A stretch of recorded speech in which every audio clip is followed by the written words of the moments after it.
Very warm welcome. Today, I Krishna am here to make you understand the most interesting chapter of physics, that is motion. I will make this chapter very easy for you to understand the concepts very clearly. So, the topics for this video are states of motion, types of motion, distance, displacement and magnitude, and physical quantities. So let's start our video. See motion. Which thought comes to your mind?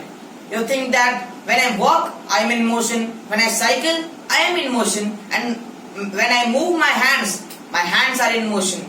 But you are a bit confused that what is the actual definition of motion? Hold on. There are too many questions to be answered. We will answer these questions one by one. So let's move to our topic, that is states of motion. There are two states of motion, that are rest and motion itself. Rest, when an object doesn't change its position with the respect of reference point, it is said to be at rest. Here you will wonder that what is the reference point which I am talking about. Reference point, it is any point. It is any point with respect of which an object is classified that it is in motion or at rest. Let's take an example here. Let's say Ram is standing at point A. Here is Ram and Ram is standing at point A for 10 minutes, let's say.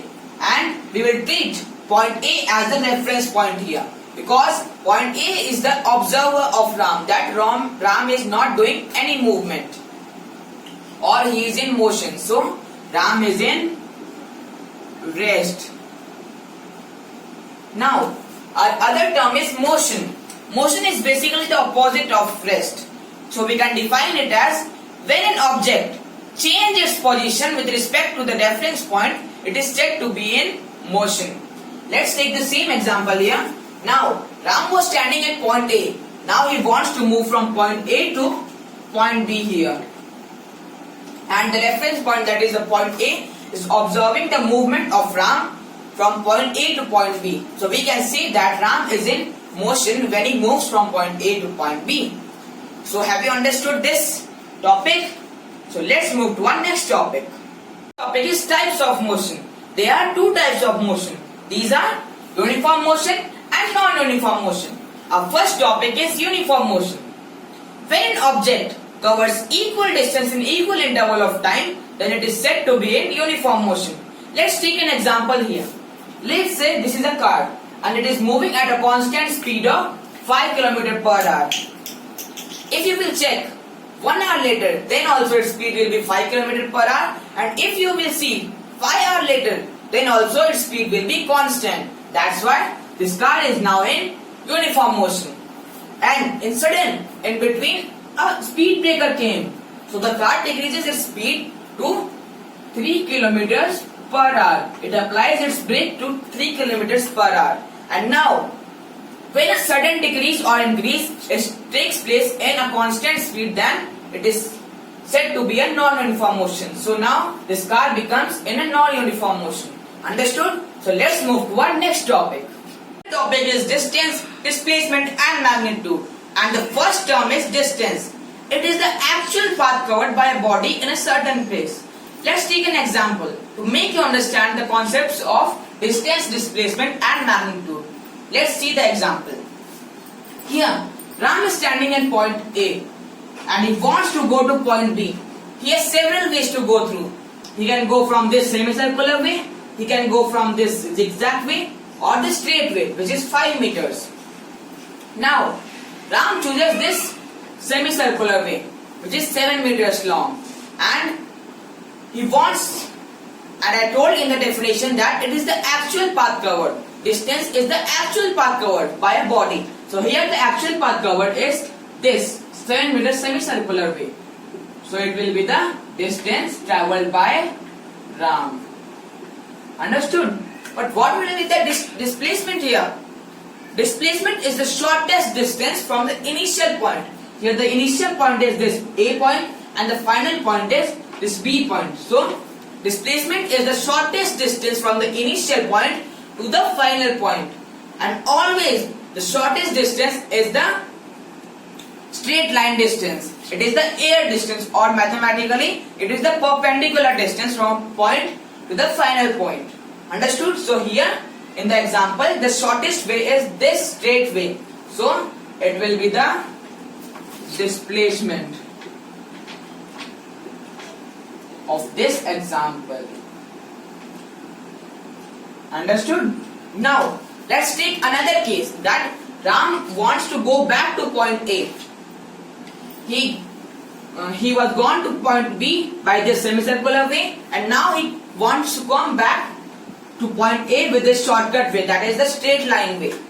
Now can you tell me the total distance here? It will be the 7 meters plus 5 meters, that is 12 meters. Now can you measure the total displacement?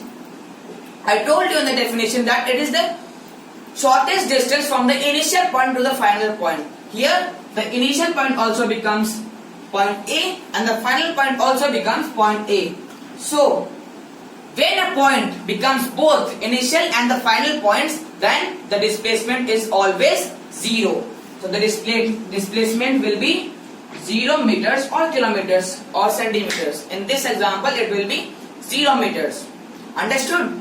Now Ram needs some force to move, and he utilizes his energy to make that force, and the measure of that force or that energy is known as magnitude. Understood? So let's move to our following topic. Topic is physical quantities. Physical quantities. It is the measure of an object. Now let's take this board marker.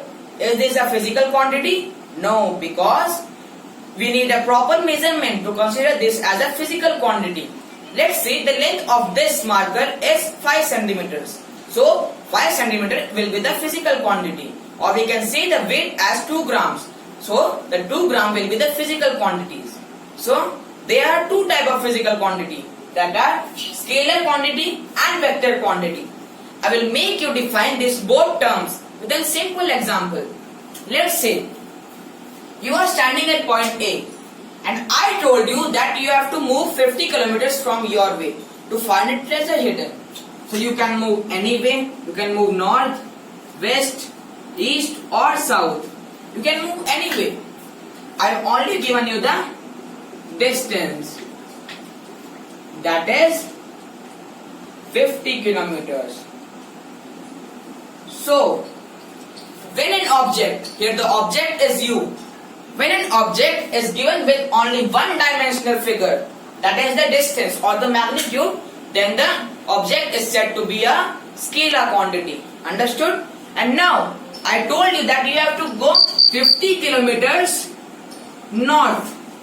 Now I gave you distance plus direction. I gave you distance plus direction.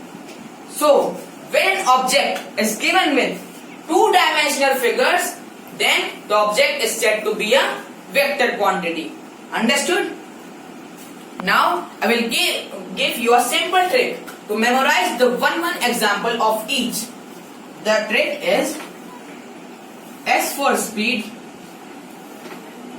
S for scalar, V for velocity and V for vector. Here the trick is that S for scalar, S for speed, and V for vector, V for velocity. The example of scalar quantity is speed and the example of vector quantity is velocity. So you have understood this topic to memorize one example of both the terms, that is scalar quantities and vector quantity. So the topics of today's videos are finished. In the next session we will be talking about speed, velocity, acceleration and graphical representation. Till then, thank you, and please like, share and subscribe my channel for more explanation videos.